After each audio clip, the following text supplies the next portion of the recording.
Welcome, everybody. This is the Rotary E-Club of Silicon Valley, and every week we try to bring you stories that will inspire you in some way. Hopefully, inspire you in such a way that you will be thinking about how to make the world a better place, locally, globally, and digitally, right?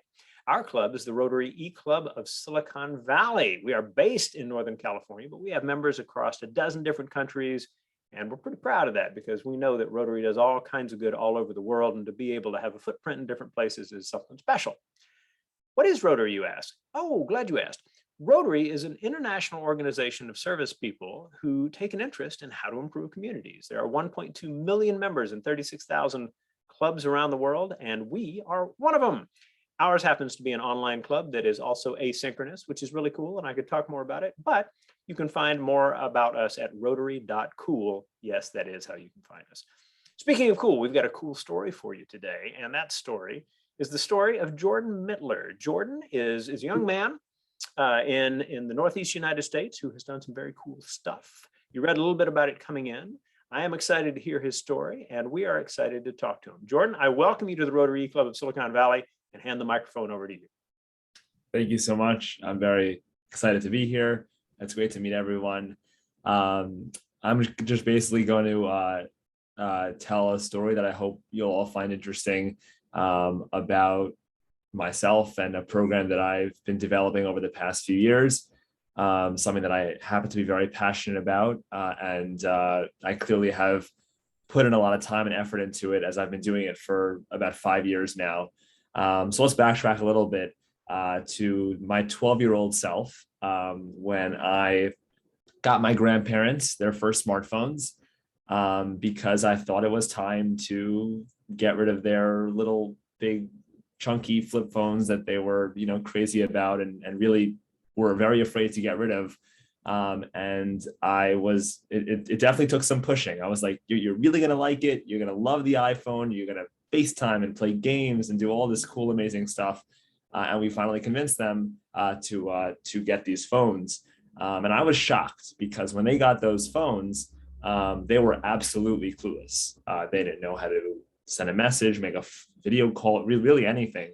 And this was shocking to me because no one ever taught me how to send a message or make a phone call. I didn't know that was really a problem that was really existing. And I had to sit with them and step by step explain things, not once, not twice, but many, many, many times until they fully understood the different topics. And that was probably one of the most amazing experiences that I've ever been through. My grandparents, I can now confidently say, are very talented at using their smartphones. They're probably one of my best students, and I now have an even stronger relationship with them as I FaceTime them almost every night, and they message me and send me emojis they love playing with. And this was the kickoff of what developed into my program. I enjoyed this so much that I knew I wanted to help other grandparents and other senior citizens out in the world have that same bond and relationship with their grandkids. And remember that I was 12 at the time, so I had no idea what I was doing. I had zero connections. I was a student in middle school, so I didn't have time to be, running this whole operation. But what I did do was I happened to have a nursing home like 2 minutes away from my home. And I walked in. I didn't have an appointment. I didn't have any sort of, I didn't know who I was going to. I went in and I asked, is there any sort of technology program or class that I could participate in or help out with? And I remember I was on the third floor, and the woman that I was speaking to pointed towards the other end of the room. There were 2 computers there. No one was there. It didn't look like they've been used in a long time. And she said, no, we don't really have anything existing, but you're welcome to see if there's any interest. And I remember there was like a group of like 40 seniors playing bingo. They were sitting all around the tables playing bingo. And I went over to the person calling B605, and I took the microphone and I said, is there anyone here that's interested in free technology assistance? And there was definitely not the huge response that I'd hoped for. There was one woman all the way in the back of the room. Her name was Bonnie Fisher. She was 93 at the time. I don't know if when she raised her hand, she knew what she was getting herself into, but she put her hand up. And I went over to her and I took her over to those computers. I got to know her a little bit. And I started coming to this nursing home week after week on Sunday mornings for about an hour to meet with her and basically open up this world for her that she really never thought was possible. And the limited experience I had with my grandparents is what I used to formulate how I would teach Bonnie. And what's amazing to me is that at 93 years old, she was able to connect with family that she has not reached out to in over 40 years.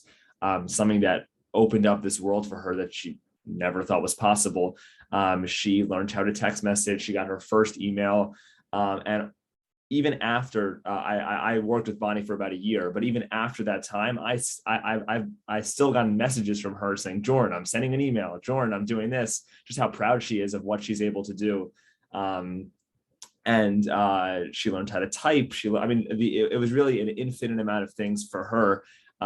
Really, for me, everything was so basic, but for her, even like zooming in on a piece of paper on the screen, she was falling back on her chair as she never saw something like that. It just for seniors, this is this second language that they just really, don't that doesn't come natural to them. And from my experience with Bonnie, I was having tons of fun. She was having tons of fun. I knew I was making a difference. And then is when I decided to build this into this program. Now this was way before the pandemic, so I was fully capable of hosting in-person classes. I reached out to my synagogue, which has a very large senior population, so I was like, that works great. They had the officials send a printed letter, not an email, because I wanted to make sure that all levels of tech knowledge could access the information. A printed letter saying, Jordan's interested in hosting this class. If there's any interest, please reach out. And I think it was 3 days later, I got a call from the synagogue office that they have never had as much of a response for a class as they did from sending out that message. There were tens and tens and tens of congregants that reached out. I've been waiting for this program. I'm so excited. When is it starting? Where is this happening? And we didn't put even any of that information into the letter. We just want to see the interest. My synagogue is affiliated with my school, which has this very nice computer room of about 20 desktop computers. This was once again before COVID, so I was able to host these classes, and we started offering weekly classes in person in my school's computer room of about 20 seniors, because that's how many seats I had. I couldn't take more than that. And based on my experience with Bonnie and my grandparents, I formulated what I called Computer Basics, which was a 10-lesson curriculum that covered all the fundamentals that seniors needed to know in the 21st century on both smartphones and computers: how to use the internet, how to email, how to phone call, how to FaceTime, how to download apps, really all the fundamental basics. And I really started from the beginning. Lesson one was, what is a computer? I really started from that point, because I believed when you start from, when everyone's on the same ground level and you build up from there, it allows the class to move smoothly. And it was actually going great. Since I built the class to work around this 10-week curriculum, I went through the class for 10 weeks, and then I got a new group of 20 seniors that replaced these 20, and I did the whole thing again, and I did the whole thing again, and I kept going, and getting more and more seniors involved. And I kept making tweaks to my curriculum based on experiences that I was going through. And then I fell into a very big problem, which was that seniors that took the class and finished it wanted more. They took the 10 lessons. What's next? What's the next step? And I was doing this in a classroom where I limited seats. I couldn't have, an infinite number of people. And that is when my mission statement, which was originally to educate thousands and millions of seniors around the world on the benefit and the beauty of technology, and it actually took a detour. And I added the second part of our mission, which was that it's the responsibility of the younger generation to educate seniors and to build them and expand this whole new world for them. And that it really was, the responsibility of the younger people. And that's when I started doing outreach for teens. I'm currently a student in school, so it was very easy for me to put flyers around the building saying, anyone interested in participating. And this really was a great outreach, because teens, all teens know how to use technology. You didn't need any, there was nothing you needed. And teens also needed community service hours for school. Everything worked perfectly. And I got a group of around 4 teens to run the computer basics class that I've taught a bunch of times. And I developed a second class called advanced computers, which was the level 2 for those seniors that already did that initial class.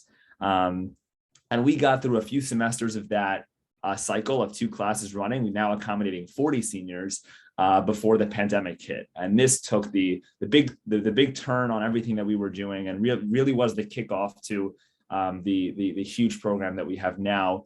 At the beginning, I was kind of confused. I never used Zoom before, March of 2020. I was really clueless. What we decided to do was to make individualized phone calls to every single senior, the 40 that were currently signed up for our program, and guide them on how to download Zoom. Now, I got to tell you, this was ridiculously hard. I was not with the seniors in the classroom. I cannot hold up something or point to something or walk over to them or answer questions. I was on the phone trying to guide them on a tool that I just learned how to use a week ago. This was not easy. And between myself and my team members, we were able to get the majority of our seniors hooked up on Zoom. Some of them couldn't turn their videos on yet. Couldn't unmute yet. They were still at really the basics. And what I decided to do was I basically adjusted the curriculum a little bit to fit more nicely the needs of a senior now during a pandemic. Online shopping became much more important. FaceTime became much more important. You couldn't see your grandchildren in over a year. There were certain things that I decided to push out more. So I adjusted the curriculum and I called it Tech During COVID. And this also, I didn't know how long this was going to last. I didn't know if we were going to go back to these in-person classes shortly. But what I did realize about a week or 2 into these virtual classes is that I no longer have a limitation of seats. And I also do not longer have a limitation of you need to live 5 blocks away or 10 blocks away from the computer room to participate in these classes. And that was the big light bulb in my head, where along with my team members and I, which has now grown to about 10 teens, started reaching out to nursing homes, community centers, synagogues, churches, senior care centers, organizations around the US, sending out mass emails. Maybe I sent out 100 emails in one day and got 2 responses. And that was enough for me for that day. And we kept going, and reaching out to just places around the world that we were able to find online. We also had the seniors that took our classes, the word of mouth spreads like that, because as I think, as soon as a senior steps into our classroom, they fall in love with the class and they want to tell their 20 friends, you got to try this. You got to take this class. And over the course of the past couple of years, we were able to grow from that 20-person class to 2,000 seniors in 10 different countries, something that I never thought was possible sitting on my grandparents' couch 5 years ago, my 12-year-old self. We, over the past few years, have really transformed the lives of seniors around the world. We have had special classes that basically highlighted the needs of seniors. We had a class recently called How to Impress Your Grandchildren. And we had all their grandchildren come on the Zoom. It was really great. And we taught them how to do a TikTok dance, which they loved. We recently had a class where MIT released a documentary about aging, and we had the director come and do this whole interactive experience for the seniors. We recently added classes on transportation. We now have a class on wearable technology like Apple Watches. We created a class for working seniors called Tech in the Workforce, how to use technology when you're currently working. Our teen engagement has been growing tremendously. I do frequent, talks just like this to schools and organizations around the world about the importance it is for teens to step in. And also a big part, and probably the most fun part of growing this big, is the free press and publicity that we've received over the past few years. Just recently in December, I was actually honored as one of CNN's Young Wonders at their CNN Heroes event, which was really an amazing experience to be honored alongside such impressive people. And that's also a great resource of how we attract seniors around the world. A few years ago, we were on CNN International, which I also think was definitely a pinpoint for us, because that broke our boundaries out of the US, now reaching seniors from China, South America, Korea, Australia, just really Puerto Rico, just places all around the world. And last summer was also kind of a pivotal point as we released our portal site, which is now this album of tons of recorded classes that we recorded professionally inside a studio, where a senior could take our computer basics class or the advanced class just by going on to our site and completing homework assignments and doing the entire experience on their own. And just to kind of conclude this, the reason why I continue to do this for the past 5 years and why I'm so passionate about this. And people ask me, I've probably taught some of these lessons over 100 times by now. But when you see, trust me, you got to trust me on this. When you see the face of a senior citizen when they make their first FaceTime call, it is something that you cannot trade for anything. It's so amazing. No matter how many times I've went through the steps, click, call, click this, click that. When you see that face, it makes the whole thing just worth it.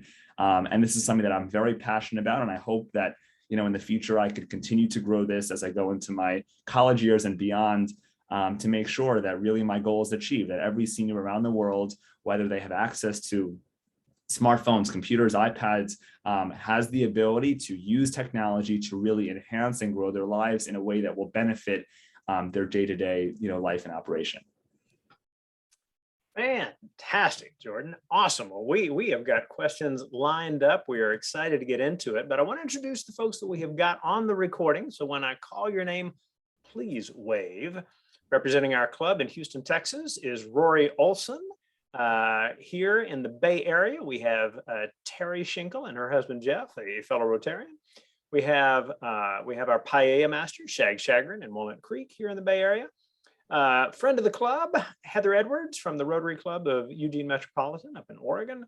We have our club secretary, Nick Lagarde in Vancouver, and we have our club treasurer currently in Palm Springs, California, Cecilia Babkirk.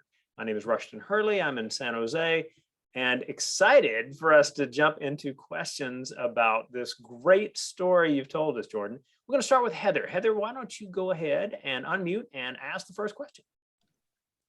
Thank you. And thank you so much, Jordan. I'm old enough to say when I was your age, I worked in an old folks home, and you actually answered my question, which was about scalability and replicability of this program.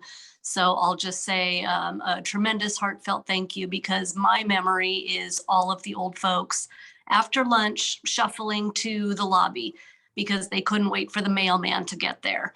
And they didn't always get mail, right? So I think you have opened up doors for them to not be so lonely. And when you spend a lot of time in those places, that is the primary thing that you notice and that you feel is the loneliness. So thank you for giving them companionship. Absolutely. Tapping into the power of connection, right? One of the things we think about our club is that we have this opportunity to connect people with a heart for service to the global work that Rotary does. Jordan, thinking about opportunity and connections, I believe you got selected to attend a fairly competitive school this fall. Am I right about that? Yeah, I was accepted now it's 2 months ago to Harvard University next year. Congratulations. That is really, really cool. Wonderful opportunities for what's coming up. I'm going to ask you a question about how things work in terms of your business. You not only had this effort where you said, I want to help seniors for these reasons, and that clarity that you honed over time is something I think very powerful, but you built a business out of it. And talk to us a little bit about why that was important. Why was it important to create this system that fits within a commercial model? Well, our programming definitely started when I was initially beginning this as a free program overall, where the free classes were on Sunday mornings. A senior could drop in, and I felt it was important to keep it that way, to make sure that at the time, any senior that wanted to participate could participate without, the price being any sort of barrier between them and learning how to use their technology. Once we moved this over to the virtual environment, we we decided to structure the organization of our business a little bit differently, where the live classes that we do on Zoom each month still remain free of cost. But the part of our program that we do charge for is that recorded album, where a senior pays $50, so that's $5 a class for all 10, so relatively cheap price, to get access to our entire album of classes, which includes the homework assignments and the whole package together. The money that we generate from the online portal is put straight back into running the business, creating more classes, keeping the site up and running, getting more teens involved, doing outreach that way, promoting our program on social media. Since, like I said earlier, I do believe the way we get a senior to participate in our class is just by seeing one at their own free cost, which I think is important. And we have many options. Like I said, we still have the free monthly classes. Every week we send out something what we call a Tech Tip Tuesday, which is like a 60 to 90 second, really short clip on how to do something simple. So like how to take a picture, not like a full lesson, but just really like nailed in on a certain topic, how to use the magnifier tool. And these are also free videos that we put out on our email list and social media platforms, basically to get the senior in the door. They see it, they fall in love with it, and they want more. And then they go to our site and then purchase the full class. Also, social media, there are tons of people in the younger generation and children of the grandparents and grandchildren of the grandparents that see our platform and say, I want my grandparents to take this class, or I want my parents to take this class, and then go to them. So it's not always the seniors that see it and then take the class, but sometimes their children and grandchildren that see it and want to get them involved. Especially around holiday time, Christmas time, I get tons of emails. I want to purchase 4 classes as for my parents' holiday gift or something like that. And that's also something that we see as a very nice like stem off, because these classes really, we definitely don't charge a lot for them, and we are going to keep it that way because, like I said, I want every senior that sees the class and wants to benefit from them, can take the class. But this also is just the initial platform. A senior takes the class, and then it is a very long process to really get from where they are to where they really should be. And once the senior purchases the class, they have access to it forever. So I have seniors that purchased the class a year ago that are still going back and referencing videos just to make sure they got that last topic. So I definitely think this whole like recollection and reviewing things is important. Seniors are very bright people. Once they understand a topic, it's not leaving their head, but to get to that point sometimes takes a very long time. Wonderful. Let's hand it over to Cecilia, who has a question. Yes, well, you answered one half of my question, Jordan. It's really pretty amazing what you're doing. But the other half is, are all of your student teacher trainers volunteers? Or in your funding model, do you have some form of compensation for them? So our team, I'm very proud to say, is fully made up of young people. There are no adults. There's no people above 20, maybe even 18 could be involved in our program. We keep everything in the teens. I think that's a big part of our program. Like I said, our mission is really generating the younger generation. All of our current team members are volunteers. They assist with the live classes. They assist with behind the scenes work like social media and generating outreach and doing things like that. If you follow us on social media and you see those Tech Tip Tuesday videos, each week there's someone different from our team who's recording that clip. So I'm trying to get really as many teens involved, but all of it is based on volunteers. And just kind of quickly, how many countries are you in? And are you in Italy? I have a vested interest in that answer. We're currently in over 10, just recently. Italy, I believe we have a few seniors that have signed up for our classes, but it's definitely not one of our big ones. Okay. Thank you. All right. One quick follow-up to that. We had a great question tossed in from Jeff in the chat about this team of instructors you got. How many youth instructors are involved in the program now? So we have around 5 full-time teens that are on every class, that are having weekly meetings with me. And then we have what are called ambassadors, and this could range up to 100 at this point, where we have teens that basically aren't full-time, but would do a Tech Tip Tuesday one week, or would comprise a contact list for me to work on in terms of outreach, meaning that there are so many jobs behind the actual screen of teaching that is required in order to keep this program up and running, especially because all of us are in school. So we're all so busy that we basically need to take a job that is meant for one person full-time and divide it into 30 jobs among students that have maybe an hour a night. So you really have to restructure the way that our work is done.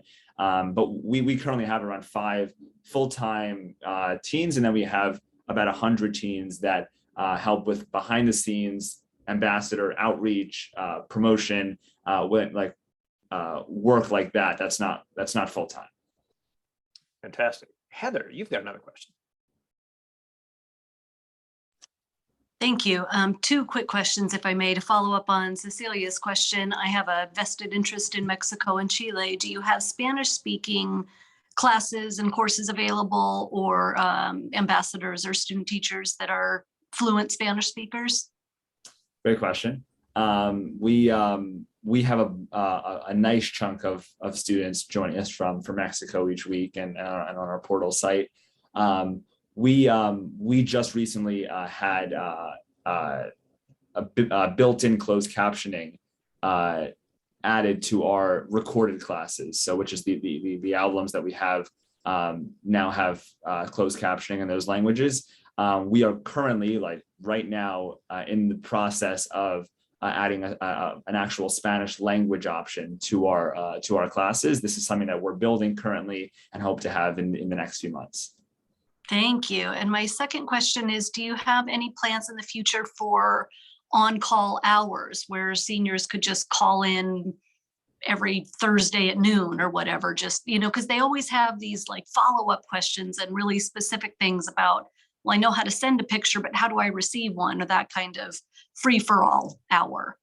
So anytime we host a live class, we do have a Q&A session afterwards, just because on Zoom, when you have 1,000 people, it doesn't work to address questions that way. Also on our portal site, every time you complete a lesson, you are prompted with this Q&A field where you could put in any questions that you have, and myself or one of my team members is there to basically just type it in. A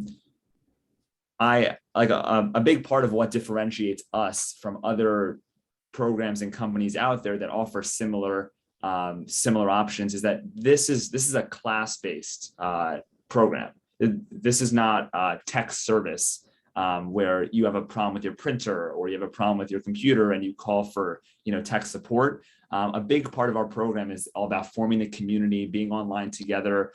Seniors, I usually once every class, I have them all go into breakout rooms with people and do a short assignment. I sometimes pop in and they're just socializing with each other and making friends. And it's just a very nice thing, to actually witness. But a big part of our program is these classes, as opposed to this one-on-one. Occasionally, myself, my team members offer on the side, a private lesson. But in terms of tech support, there are many services out there that offer that sort of route.